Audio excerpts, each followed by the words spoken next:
Emily's Crafty Kitchen.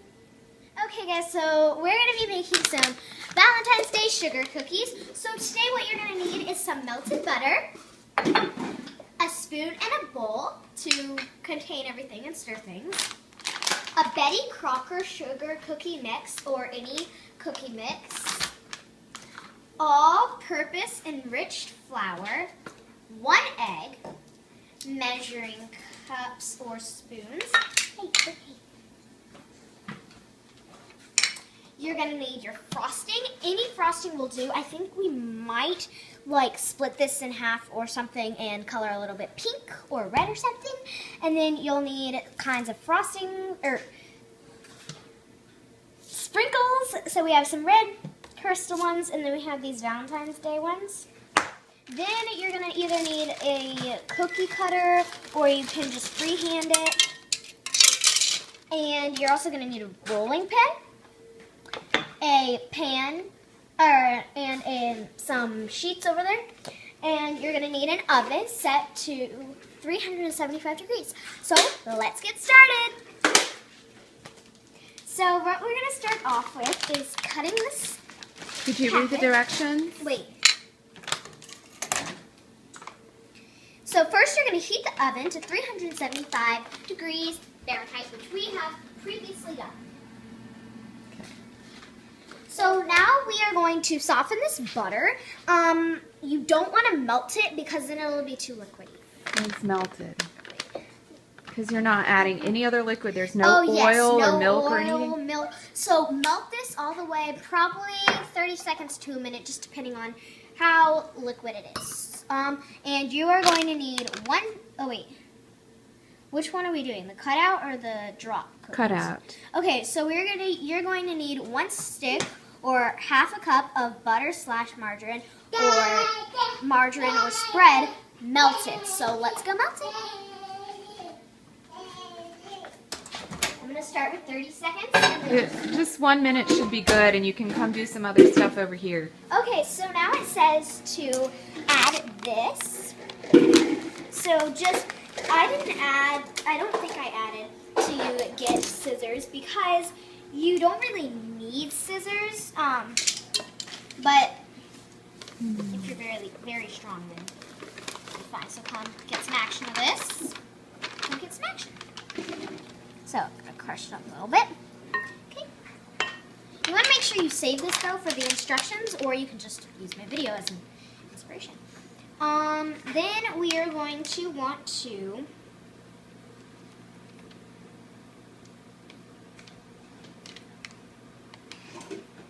It's always a good idea to read the full directions before you even get started so you have an idea of what you're going to do, right? Yes, so I'll be back after I finish reading these.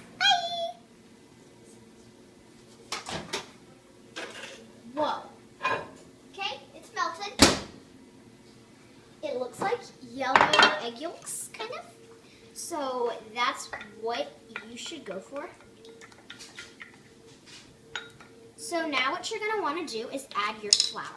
So we're going to be, today, adding 3 tablespoons of all-purpose flour. So let's get 3 tablespoons. This is 1 tablespoon.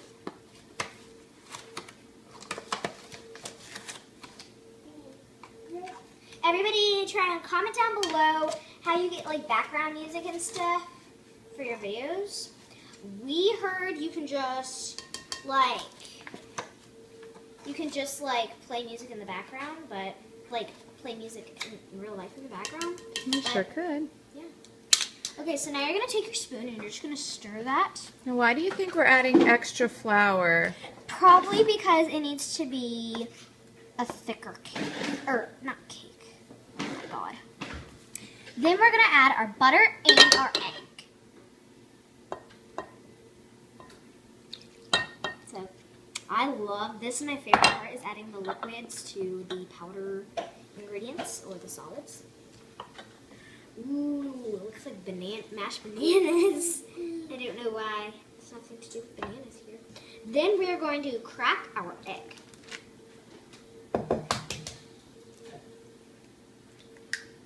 Make sure no shells.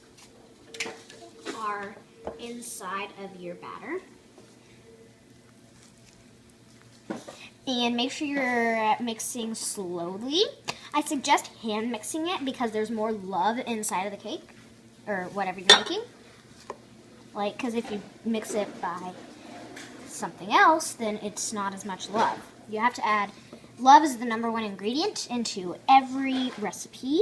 That's why they just don't add it into the recipe. It's just because you should know that. Duh. Okay, that was weird.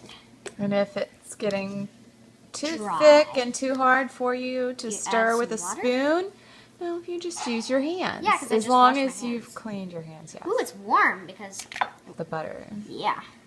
So this feels really nice. It's a little bit, if you know what I mean, it's a little bit like sugary, grainy a little bit. And that's okay. It's just normal because of the sugar in the batter.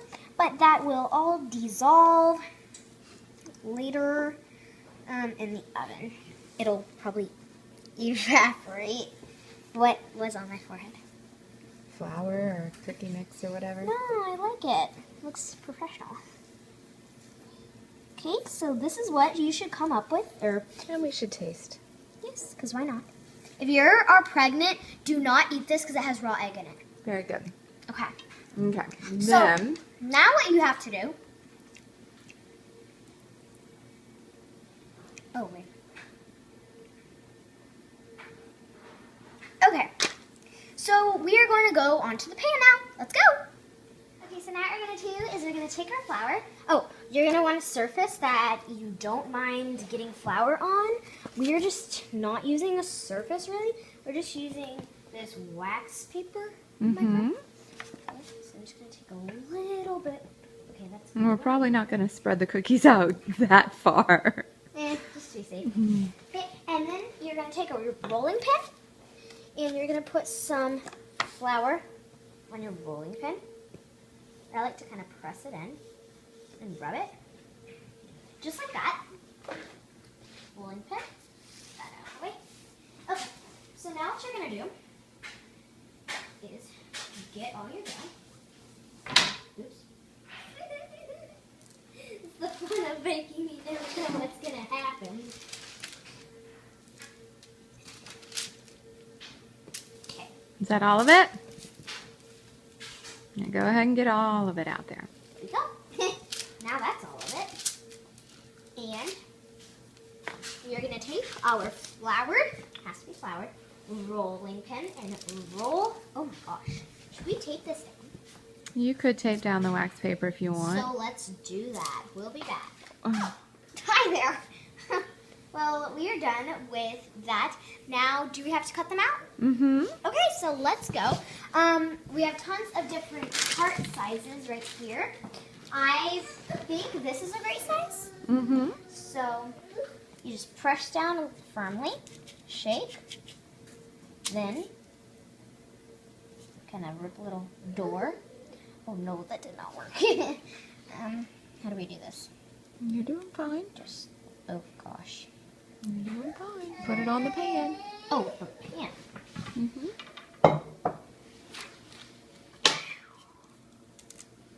And you can fix it whenever you get to the pan. Like that.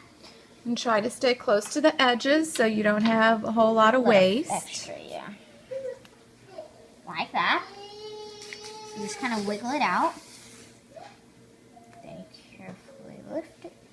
This is almost like Play-Doh, so you've got to be a skilled Play-Doher to be able to do this.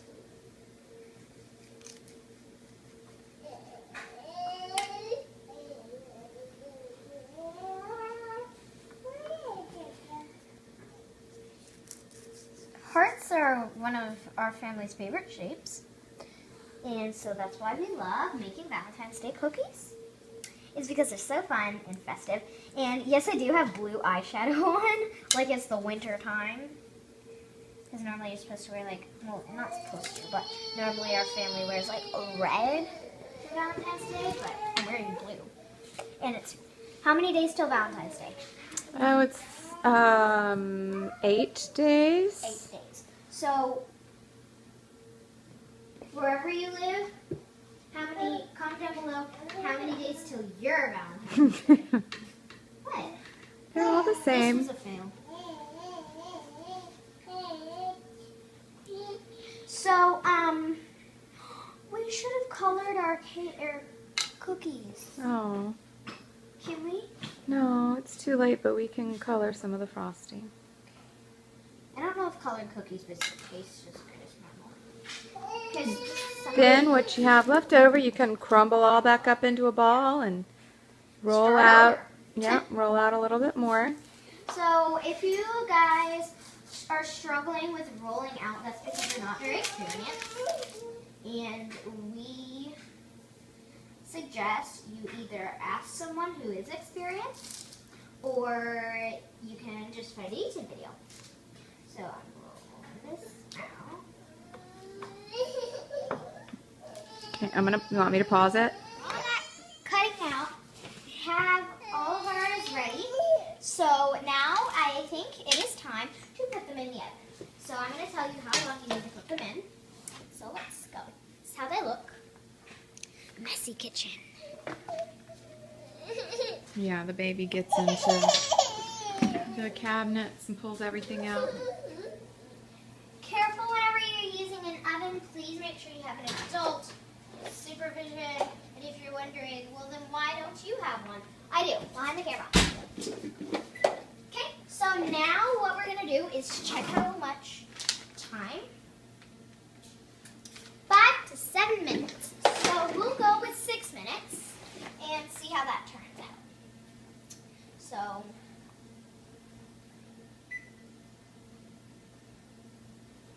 we're going to start that.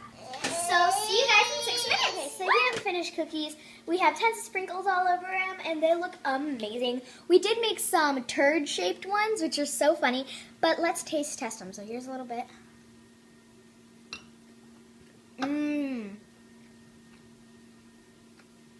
It goes perfectly. So this is my favorite one. It's a half and half one. Mom, which one is your favorite? This one. This one. Just a basic, simple one. She is a fan of crunchy sprinkles, and I'm a fan of more of these like sugar crystal ones. So comment down below, what's your favorite kind of sprinkles? Like, they can be heart sprinkles or like these kind of long sprinkles. So comment down below. But make sure you comment down below with the question of the day. Like this video, we're trying to get to 200 likes, and subscribe to be a crafty cooker. Bye guys!